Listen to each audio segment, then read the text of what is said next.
माहौली निज़ाम में तवानाई का बहाव, इसमें हमको कुछ इस्तिलाहात को पढ़ना है और समझना है, इनकी तारीफें देखनी है। ये इस्तिलाहात को समझने के पहले एक ग़िज़ाई ज़ंजीर पर आपको यहाँ पर गौर करना है। ये है घास, घास को ग़िज़ा के तौर पर इस्तेमाल करता हिरन, हिरन को ग़िज़ा के तौर पर इस्तेमाल करता भेड़िया, और भेड़िए को ग़िज़ा के तौर पर इस्तेमाल करता शेर। अब यहाँ पर जो घास है, ये चूंकि अपनी ग़िज़ा खुद तैयार करता, इसलिए ये ग़िज़ा साज है।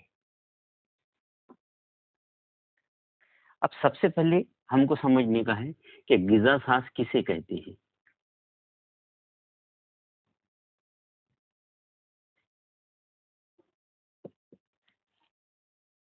ग़िज़ा साज, साज यानी तैयार करने वाला, नाम से ही जाहिर होता कि ये ग़िज़ा तैयार करने वाले जानदार है।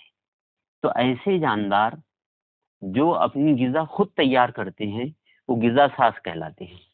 और आप लोगों को अच्छी तरह पता है कि तमाम नबातात के पास सब्ज मायना मौजूद रहता, इसीलिए वो अपनी ग़िज़ा खाम माल का इस्तेमाल करके खुद तैयार करती, इसलिए वो ग़िज़ा साज कहलाती हैं। तो ऐसे जानदार जो अपनी ग़िज़ा खुद तैयार करते हैं वो ग़िज़ा साज कहलाते हैं। इसके अलावा फिर बाकी जो जानदार बचे यहाँ पर, जैसे हिरन, ये अपनी ग़िज़ा खुद तैयार नहीं करता, घास से अपनी ग़िज़ा को हासिल करता। भेड़िया शक्ल में जाहिर हो रहा कि ये हिरन से अपनी ग़िज़ा हासिल करता, और शेर भेड़िए से। मतलब ये तीनों भी जानदार अपनी ग़िज़ा खुद तैयार नहीं करते, इसलिए ये जानदार कहलाएंगे सारिफ, इनकी जमा है सारिफीन।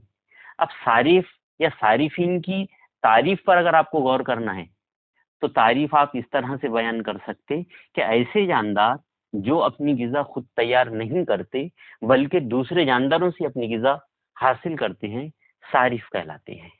लेकिन फिर एक अगर आप गौर करेंगे तो आपको एक बात पर गौर करना पड़ेगा कि हिरन सारिफ है, भेड़िया भी सारिफ है और शेर सारिफ है, लेकिन इनके दर्जात अलग अलग है।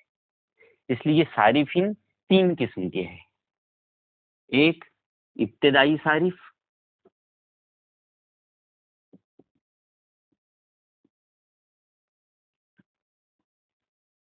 दो सानवी सारिफ, और तीन सलासी सारिफ। सबसे पहले इब्तिदाई सारिफ का क्या मतलब है। इस शक्ल में हिरन इब्तिदाई सारिफ है। क्यों है? क्योंकि ये बराह रास्त ग़िज़ा साज से अपनी ग़िज़ा हासिल कर रहा। तो इब्तिदाई सारिफ यानी ऐसे सारिफ जो ग़िज़ा साज से, जो बराह रास्त यानी डायरेक्ट ग़िज़ा साज से अपनी ग़िज़ा हासिल करते हैं, वो इब्तिदाई सारिफ कहलाते हैं। तो यह है इब्तिदाई सारिफ। इसमें इब्तिदाई सारिफ में आप और मिसालें भी दे सकते हैं, जैसे हिरन, बकरी, तमाम सब्ज़खोर नबातात यानी नबातात को खाने वाले नबातात इब्तिदाई सारिफ कहलाते हैं। उसके बाद सानवी सारिफ, इस शक्ल के मुताबिक यहाँ पर जो भेड़िया है ये सानवी सारिफ है। तो सानवी सारिफ ऐसे सारिफीन को कहा जाता जो इब्तिदाई सारिफ से अपनी ग़िज़ा हासिल करते। यहाँ पर भेड़िया आपको इस शक्ल में सानवी सारिफ के तौर पर नजर आ रहा। अब सलासी सारिफ, यहाँ पर सलासी सारिफ है शेर, ऐसा सारिफ जो सानवी सारिफ से अपनी ग़िज़ा हासिल करता या सानवी सारिफ को खाता, उसे सलासी सारिफ कहते हैं। लेकिन फिर आपने एक बात ज़हन में रखना यहाँ पर कि ये ग़िज़ा साज, इब्तिदाई सारिफ, और यहाँ पर भेड़िए की जगह पर अगर शेर आ गया तो आपको यहाँ पर दूसरी जो डायग्राम बनेगी आपकी, ये पहली स्टेज, ये दूसरी और ये तीसरी, यहाँ पर जो शेर है वो सानवी सारिफ हो जाएगा। लेकिन इसके पहले वाली जो मिसाल है, यहाँ पर शेर जो है वो सलासी सारिफ का काम करेगा। तो यह है सारिफिन की किस्में, इब्तिदाई सारिफ, सानवी सारिफ, सलासी सारिफ। इसके बाद अगली इस्तिलाह है हमाखोर, या मखल मखलूत सारिफ,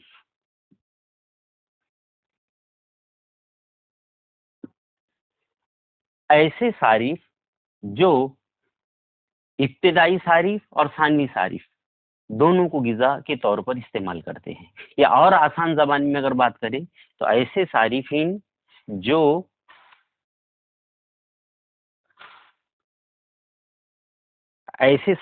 जो सब्जखोर और गोश्तखोर दोनों होते हैं।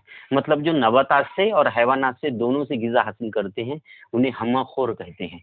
जैसे इंसान गोश्त का इस्तेमाल करता और साथ ही साथ सब्जियों का इस्तेमाल करता, अनाजों का इस्तेमाल करता, यानी नबाती और हैवानी दोनों गिजाओं का इस्तेमाल करता। रीछ ये दूसरी मिसाल। चिड़िया, चिड़िया पर अगर आप गौर करेंगे तो वो नबातात के दाने वगैरह खाती और साथ ही साथ कीड़ों को भी खाती। तो ऐसे जानदार कहलाते हमाखोर।